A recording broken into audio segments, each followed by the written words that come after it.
Amigos, quando falamos de liberalismo e quando pensamos em liberalismo, pensamos em liberdade.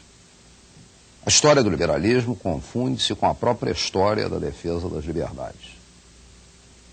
Da liberdade que deve ter o indivíduo para exprimir-se, para escolher seus governantes, para limitar o poder desses governantes, para ter sua propriedade que o proteja dos mais fortes, dos mais poderosos. Vamos começar por um princípio básico e histórico do liberalismo. Os governantes devem ter o seu poder limitado por leis que são iguais para todos. Já no século XVII, era essa a grande luta daqueles a que chamamos os pais do liberalismo. John Locke, por exemplo, é dos primeiros a defender que os poderes não poderiam ficar todos concentrados em mãos de um só homem, do soberano. O Estado, ele já dizia, não existe para o gozo dos reis.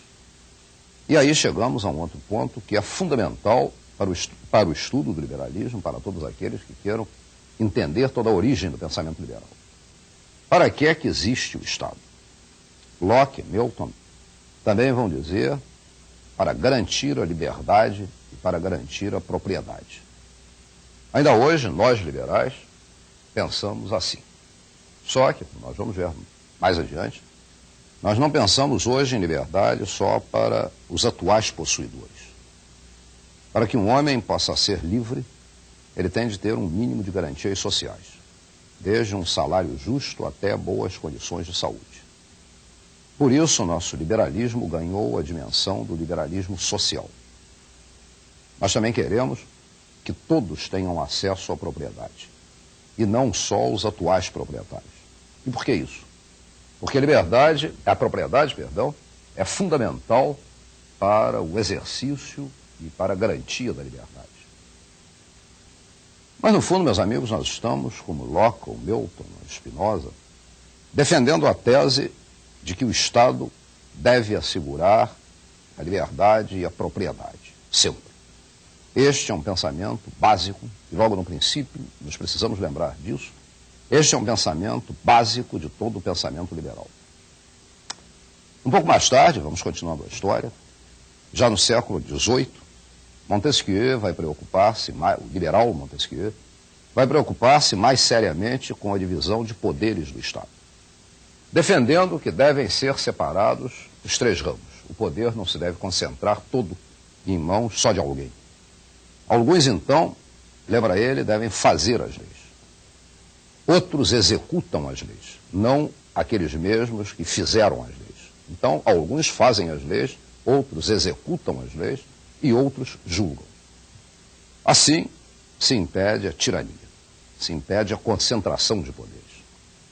O liberal Montesquieu, em seu livro O Espírito das Leis, sugere esta divisão, que é mais ou menos aquilo que hoje chamamos de sistema presidencialista, com o poder legislativo, que faz a lei, o executivo que executa e o judiciário que julga.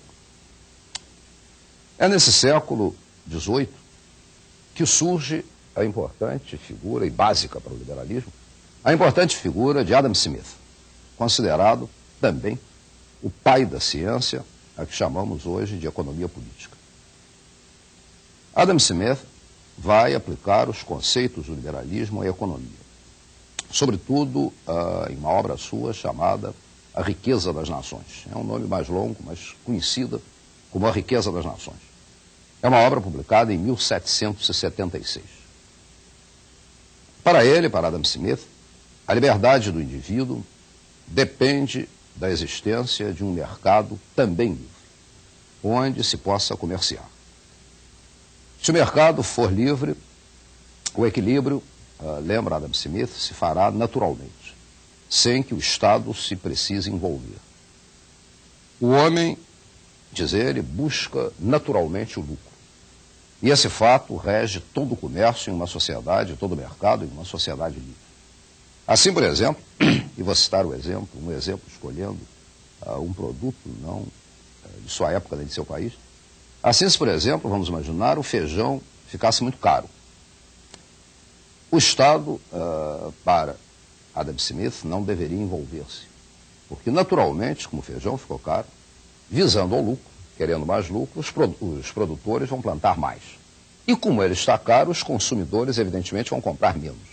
Assim vai haver maior oferta e menor procura. A tendência natural será o preço do feijão cair. O contrário aconteceria também se ele ficasse muito barato. Ia se consumir mais, os produtores iam se retrair, porque o lucro seria menor, e o preço voltaria a ser normal.